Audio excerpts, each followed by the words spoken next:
Hi and welcome back. This is part 3 of the head modeling tutorial, and what we're going to do now is just rough in the very basic shape of the head from the front and side views according to our drawings and the skull. You'll notice that I have my cube selected right now and it's red rather than green like yours will be when you select it.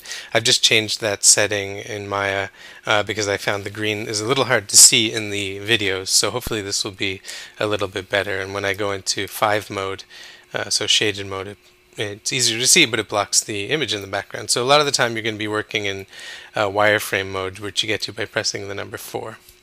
5 will take you back to shaded mode, 4 is in wire mode.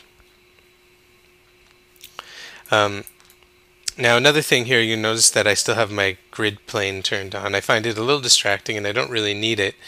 So if you want to turn off your grid, you can go to Show Grid. This is the panel menu, and turn it off. So it's just a cleaner environment to work in. I'm also going to turn off my camera setting. The resolution gate is still turned on from when I did my renders earlier. I'm going to just go to View, Camera Settings, No Gate.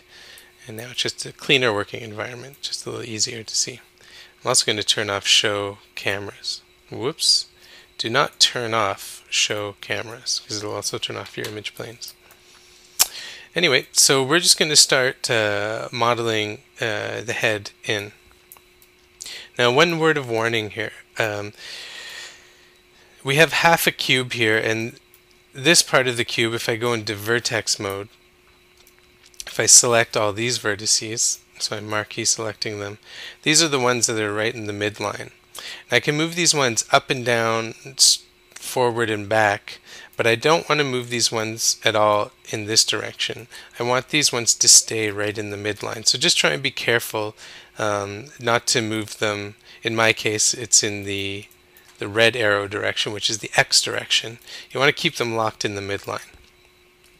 There are ways to fix it if you do that, but it can be pretty troublesome. So just try and remember, these ones right on the edge of your model, we want to leave where they are in terms of their X or their X location. You can move them in Y, which is the green up and down arrow, or Z, the blue back and forth arrow. But anyway, so what you're going to see we're doing is I'm using the perspective window because I can use it to select some of my points more carefully, but I'm going to be jumping back and forth between the front and side views to model my face. First of all, I'm going to do some modeling in the front view, but first of all, here in the perspective window, I'm going to select this column of vertices. So it's just the ones in the front of the cube here, the second one in from the middle. So I'm selecting all of them just by getting into a good view where they're all sort of overlapping each other in space from my point of view, and then just marquee selecting around all of them. That's the easiest way to select them all without, you want to make sure you're not accidentally selecting any other ones in any other part of the cube. So I'm going to jump to the front view, go into 4 mode. Now this is really impossible to see. I'm going to turn off the grid here. Okay, I think that's a little bit easier. So you can see I just have this view selected, or this, column of vertices selected. So these little dots, don't forget, are called vertices. And I want to pull this over, and it's going to define the upper edge of the bridge of the nose. So if I just pull these over, now you can see my person has quite a broad nose, but this is just defining, having this sort of define the dorsum of the nose, the very top part. And if we look in close here, you can see it's also sort of hitting our philtrum line here and this sort of raised part of the upper lip. Maybe I'll pull it in a little bit more. So if I pop back into the perspective view, oh, my computer is really slow for some reason. And if I go into shaded mode, you can see I just pulled over this one column of vertices. I didn't touch these ones behind it, so it's just adjusting these ones in the front. Now I'm going to do the same thing with the next row of vertices, or column of vertices over. I'm just going to select these ones, so just the ones in the very front.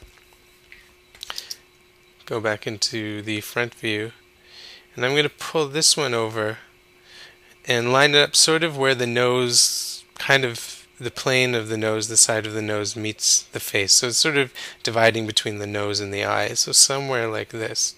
And it's giving us a little more data. It's giving us a little more resolution. So it's adding in some important areas. So it can help us define this curve of the lip a little more by moving these points around. And also just the slope of the nose. So that's all we're going to do in the front view right now. We're going to go about setting up the profile of the face. So pop out of here and pop into the side view. Come on, side view. Now I'm going to start moving some points around here.